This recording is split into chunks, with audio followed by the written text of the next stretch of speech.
అంభోజమారాధి అధిజాత భుజాంతరం ఉపస్పృష్టం ఉపస్థాన లక్షణాలు. మెడలో కొన్ని హారములను వేసుకున్నారు. తులసి మాలికలు, తామర పూసలు, ఇవి కాకుండా పెదవంగడు సమర్పించినటువంటి పవిత్రాలు, పట్టువాటితో తయారు చేసినటువంటి పవిత్రాలు ధరిస్తూ వక్షస్థానంలో ధరిస్తున్నారు.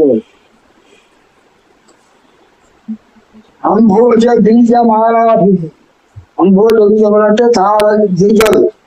ఆ మాలలతో అంభోజ బీజమాలాభి అభిజాత భుజాంతరం, విశాలమైనటువంటి వక్షస్థానంలో కొన్ని కూడా ప్రకాశిస్తున్నది అన్నమాట. ఊర్ధ్వకుండలి ఉపశ్రిస్తాం, ఇది కాక ముఖంలో, కంఠంలో భాగాలలో నుండి, అట్లాగే వక్షస్థలంలో భుజముల మీద అభిజాత భుజ ఊర్ధ్వకుండలి ఉపశ్రిస్తాం ఉచిత స్థాన లక్షణం. ఏ స్థలంలో ఏ పరిమాణంలో ఊర్ధ్వకుండలో ధరించారు, పాదం పీఠరూపంగా ఎట్లా పాదం ఉండాలో, శ్రీచూర లక్ష్మీ అమ్మవారిని విస్తరింపజేసేటువంటి శ్రీచూర ఎట్లా ఉండాలో, వీటన్నింటినీ ద్వాదశ స్థానములో ద్వాదశోపగ్రహాలను ధరించి కాబడుతున్నారు, దర్శనం ఇస్తున్నారు. ఊర్ధ్వకుండలి ఉపశ్రిష్టం పరిమాణం కొలత. ఏ స్థలంలో ఎట్లా ఉండాలో, ఉదరం మీద 3 స్థలాలలో, వక్షస్థలంలో, కంఠమునకు మళ్ళీ 3 స్థలాలు, ఇవి 3, అవి 3, 6, మధ్యలో వక్షస్థలంలో ఉన్నటువంటిది 7, భుజములకు 2, 9. తర్వాత వ్యాకాల భాగంలో మధ్యలో అనాభాగం, వెనకాల భాగంలో 2, శిరస్సులో 1 కలుపుకుంటే ఇట్లా వ్యాసులతో నాకు దర్శనం ఇస్తున్నారు స్వామి. విశిష్టస్థాన లక్షణం. కాశ్మీర కేసరస్తో తడార సంధరోస కౌశేయన సన్నిధానం స్కంధములావలంబి. వచ్చేటప్పుడు, బయటికి వచ్చేటప్పుడు ప్రమాణ సన్నిధిలో ఉన్నప్పుడు ఒక కషాయాన్ని ధరిస్తారు. ఉత్తరీయంగా మరొక కషాయాన్ని నడిచి తప్పుకుంటారు. అక్కడి నుంచి ఆ మఠంలోంచి మళ్ళీ బజార్లో వెళ్ళేటప్పుడు మాత్రం ఆ వస్త్రాన్ని ఇలా భుజమునకు వేసుకొని ఎవరో పక్కన వేసుకొని వెళ్ళి నడిచి చూసుకోవడం కాకుండా పౌషేయన సమిధానం. పౌషేయం అంటే పట్టు వస్త్రం.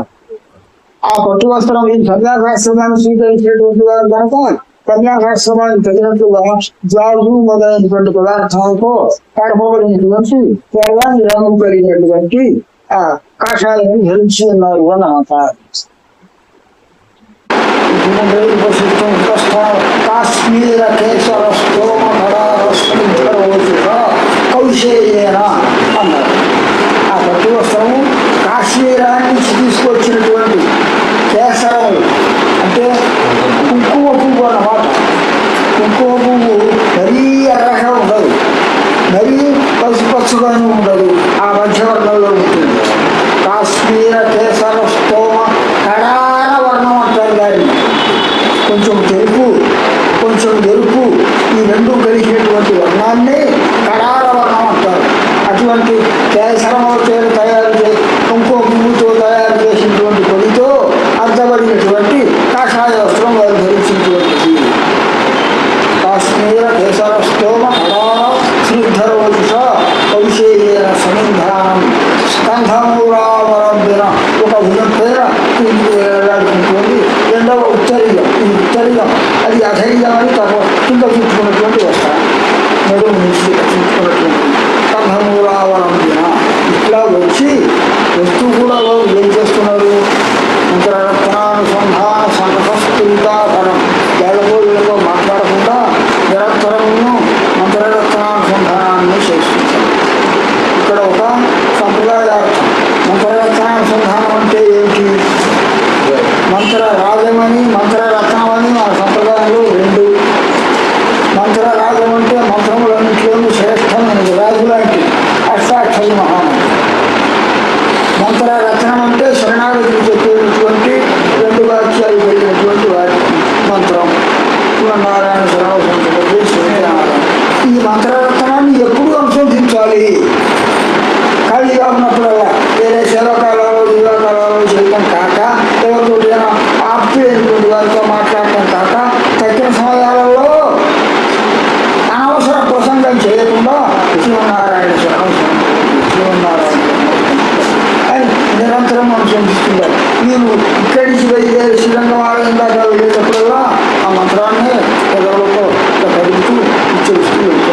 నిరంతరము అనుసంధించాలి అనేటువంటి ఆచారం ఇక్కడ ఈ మనవల మహాముల యొక్క ఈ వాక్యాన్ని బట్టి అనుష్ఠానాన్ని బట్టి మనం తెలుసుకోవాలి.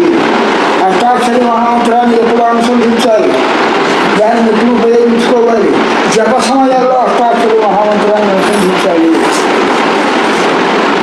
జపం కాకపోతే తాము ఆరాధించుకునేటటువంటి భగవన్మూర్తికి అష్టోత్తరాలకు ఆరాధన చెప్తున్నప్పుడు ఆ అష్టోత్తరాలు నామాలు సహస్రనామాలు అవి రావు అనుకుంటే ఆ ఒక్క అష్టాక్షరి మహామంత్రంతో ఓం నమో నారాయణాయ, ఓం నమో నారాయణాయ, ఓం నమో నారాయణాయ అని ఈ మంత్రంతో పుష్పార్చన కానీ కుంకుమార్చన కానీ ఏదైనా వాటిని చేసుకుంటాయి. అది భగవనారాధన సమయంలోనే అష్టాక్షరిని అనుసంధించాలి. ఇతర సమయాలలో ఖాళీగా ఉన్నప్పుడల్లా ఊరికే కూర్చోకుండా ఇదిగో ఈ ద్వయమంత్రానుసంధానం చేస్తుండాలి అనే రహస్యాన్ని ఇక్కడ ఈ వాక్యంలో మనం తెలుసుకున్నారన్నమాట. మంత్రరత్న అనుసంధాన సంతత స్ఫురితాధరం. అంతేకాదు ఆ మంత్రాన్ని అనుసంధిస్తున్నా మనస్సు మాత్రం ఎటో కూర్చోండి. అది చూస్తూ మనం తిప్పకపోయినా అదేంటో అని వాటి మీద మనసు పోతున్నా నోరు మాత్రం పని చేసుకుంటుంది. ఏమిటి ఆ మంత్రాన్ని అనుసరిస్తుంది? అట్లా కాదు, త్రికరణములతోనూ మనస్సును వారి యొక్క మూర్తిని ధ్యానిస్తూ వాక్కులతో ఆ ద్వయమంత్రాన్ని అనుసంధిస్తూ నమస్కారాలను చేతులతో చేస్తూ ఉండాలి. తెలుసుకోండి. మంత్రానుసంధాన సంతత స్ఫురితాధరం తదర్థతత్వ ధ్యాన సన్నద్ధ కులకోద్గమం. చదవడం ఈ మంత్రం ఎన్నిసార్లు ఈ మంత్రంలో శ్రీమత్ అనే పదం వచ్చింది. మంత్రరత్న సంతత స్ఫురితాధరం తదర్థతత్వ ధ్యాన. ఆ దానిలో ఉండేటువంటి అర్థ వాస్తవాన్ని గురించి ఒక్కొక్క పదంలో ఒక్కొక్క ప్రత్యయంలో ఉన్నటువంటి అర్థాన్ని మనసులో గుర్తిస్తూ సంతోషంతో పులకాంకురాలు వస్తున్నట్టు వాళ్ళు అనుసంధిస్తుంటే దానిలో శ్రీమతి మనం ఆశ్రయిస్తున్నప్పుడు కూడా అదిగో ఆ లక్ష్మీ అమ్మవారు అక్కడ వర్షస్థలంలో విడిచేసినందువల్ల మనల్ని తప్పకుండా ఆయన అనుగ్రహిస్తాడు. ఆమె మీద ఆయనకి పరస్పరంగా అంతటి దృఢమైనటువంటి ప్రేమానుభవాలు ఉన్నందువల్ల ఆయన ఒకవేళ అనుగ్రహించాడో ఆయన మనం సందేహించడం అవసరం లేకుండా ఆ అమ్మవారు ఇక్కడ కూడా ఉంది. మనం శరణాగతి చేస్తున్న సందర్భంలో ఆ అమ్మవారు ఉంది. ఆ తర్వాత ఆ స్వామి మనల్ని అనుగ్రహించిన తర్వాత మనం కైకర్యాలను చేస్తున్నప్పుడు కూడా రెండవ వాక్యంలో కూడా అమ్మవారి యొక్క పేరు శరణం ప్రపంచ మొదటి వాక్యంలో శరణాగతి చేయటం, శ్రీమతే నారాయణాయ నమః అని రెండవ వాక్యంలో సర్వదా ఈ యొక్క కైకర్యమునే నేను చేస్తున్నాను కాక. ఆ కైకర్యం చేసేటప్పుడు కూడా అమ్మవారు పక్క నుండి ఇట్లా చెయ్యి అట్లా చెయ్యి అని మనం చేసేటటువంటి కైకర్యం భగవంతుడికి అత్యంత ప్రీతిపాత్రమయ్యేటట్లుగా ఇంకా కొన్ని ఉపాయాలు చెప్పి ఈ విధంగా నాశ కైకర్యాన్ని చేయిస్తోంది అమ్మవారు అని రెండుసార్లు ఆ స్వామి కైకర్యాన్ని స్వీకరిస్తుంటే ఏమండి బాగా కైకర్యం చేశారు కదా మన భక్తులు అని ఆయనకి మనసుకు సంతోషం కలిగేటట్లుగా మన కైకర్యాన్ని ఆయనకి రుచించేటట్లుగా చేస్తోంది పక్కన లేకుండా అమ్మవారు. తాను కూడా మన కైకర్యాన్ని స్వీకరిస్తోంది. అర్థతత్వాన్ని ధ్యాన ఆ అర్థాన్ని తలచుకున్నప్పుడల్లా ఇటువంటి దివ్య దంపతులు దొరికినందువల్ల ఇటువంటి మహామంత్రంలో భగవంతుడి యొక్క స్వరూపాన్ని తలంచుకుంటుంటే ఇహరాజనం సార్థకమైంది, ఇంకేం కావాలి కనుక అని ఆ మంత్రార్థాన్ని తలుచుకుంటున్న సందర్భంలో సంతోషాతిశయంతో శరీరంలో రోగాంకురములు వస్తున్నాయి అన్నమాట. రోగాంకురాలు వస్తున్నాయి అంటే ఏం తెలుస్తోంది? వారి మనస్సు ఆ దివ్యమండల విగ్రహంలోనే లగ్నమై ఉన్నది అని తెలుస్తోంది మనవాళ్ళ మహాములకి. అన్నంత పులకోద్గమం స్వయమాన ముఖాం భోజం దయమాన ప్రపంచం స్వయమాన ముఖాం భోజం. ఆ ముఖాన్ని సృష్టింటే నిరంతరం ఎప్పుడూ సేవిస్తుంటే బాగుంటుంది. పిల్లవాళ్ళు అప్పుడు కౌశల్ వారు చెప్పారు చూడండి, ఏమిటి నా హస్తం ఎప్పుడూ నీ సేవనే చేస్తుంటారు. మా ద్రాక్షణ పుణ్యా నా నేత్రాలతో పాటిష్ఠులైనటువంటి వారిని ఎవరైనా చూడొద్దు, నా చెవులతో ఇతరములైన క్రూరవాక్యాన్ని ఏమీ వినొద్దు. ఈ యొక్క కథ ప్రసంగం ఎక్కడైనా వస్తే భజన చేస్తుంటే భక్తులందరూ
వై ప్రసాద ప్రవణం.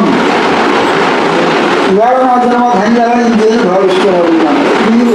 ఇటువంటి యొక్క ఇంతకాలంగా నేను చేసినటువంటి అపరాధానికి క్షమాపణ పూర్వకంగా వీరిని వచ్చి ఆశ్రయించి వీరి యొక్క అనుగ్రహాన్ని పాత్రమైనందువల్ల నేను ధన్యుడిని భావిస్తున్నాను. ప్రసాద ప్రవణం మధుర ఉదార భాషణం. మాట్లాడుతుంటే అతి మధురము లేనిటువంటి శబ్దాలు, సుకుమారము లేనిటువంటి మాటలు, ప్రసన్నంగా నా మీద ఎంత ప్రేమ ఉందో వారికి నాకంటే నాతో మాట్లాడటం నాకంటే ఎంతో మహానుభావులు లేనటువంటి వారి దగ్గర నిరంతరం ఉండే సేవ చేస్తుండే వారందరూ ఉండగా ప్రత్యేకంగా నా పక్కకే చూసి నా మీదనే ఎంత ప్రేమతో మాట్లాడుతున్నారు వారు. ఇట్లా మాట్లాడటానికి కారణం ఏమిటి? ఆచార్యులలో ఉండేటటువంటి దివ్యమైనటువంటి ఏమిటా గుణం? ఆత్మలాభాత్తరం నాస్తి అన్నం నాస్తి నిశ్చయాత్ అంగీకర్తం ఇవ ప్రాప్తం అకించనం విమంజనం. నిజంగా వారిని అనుగ్రహించడానికి నాలో యోగ్యతలు ఏమీ లేవు. మాకు ఆచార్యులైన కంగారు అన్నాను ఉన్నారే వారు ఇదో ఇప్పుడు మీరు చెప్పినట్లు పది సంస్కారం చేయాలన్నారు కదా.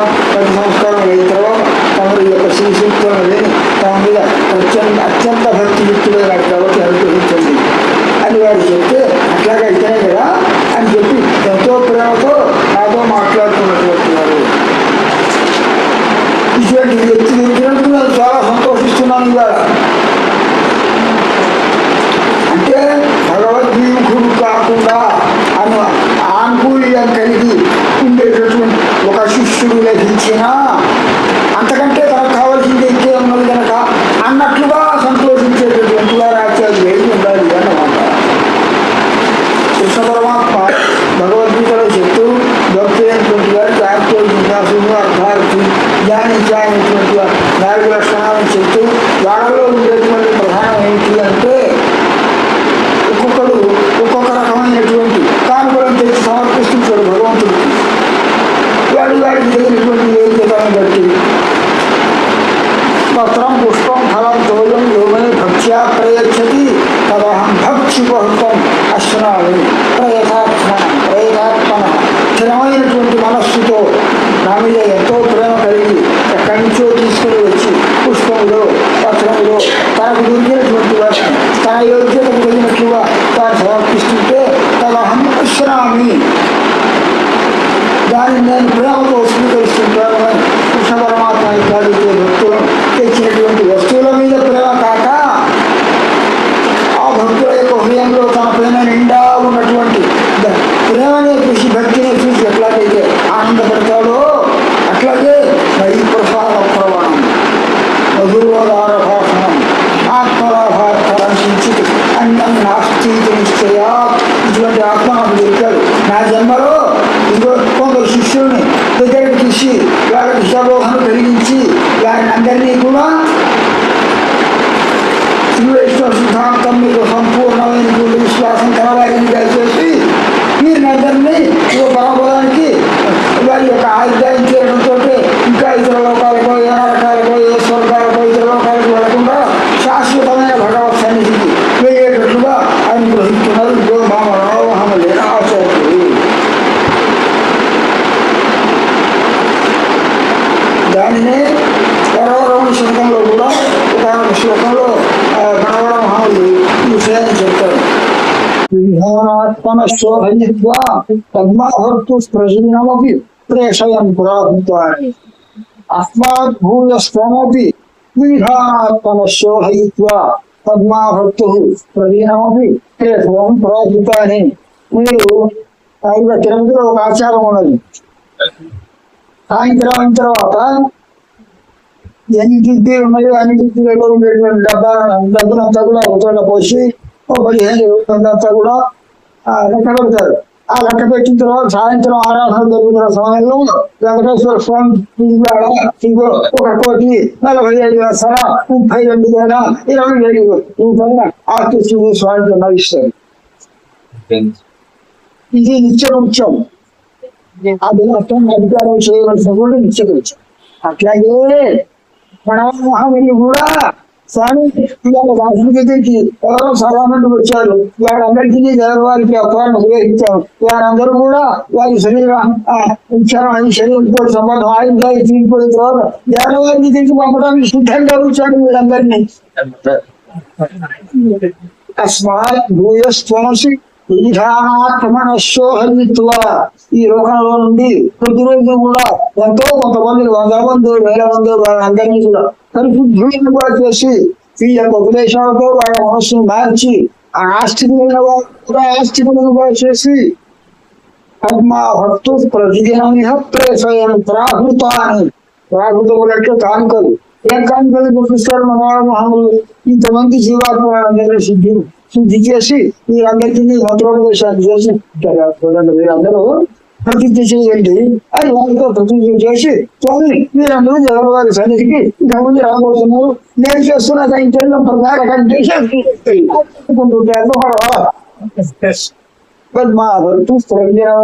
స్వయం ప్రాఫితాన్ని సినిమాలో ఇవే ఉన్న వాళ్ళ చెప్తాను.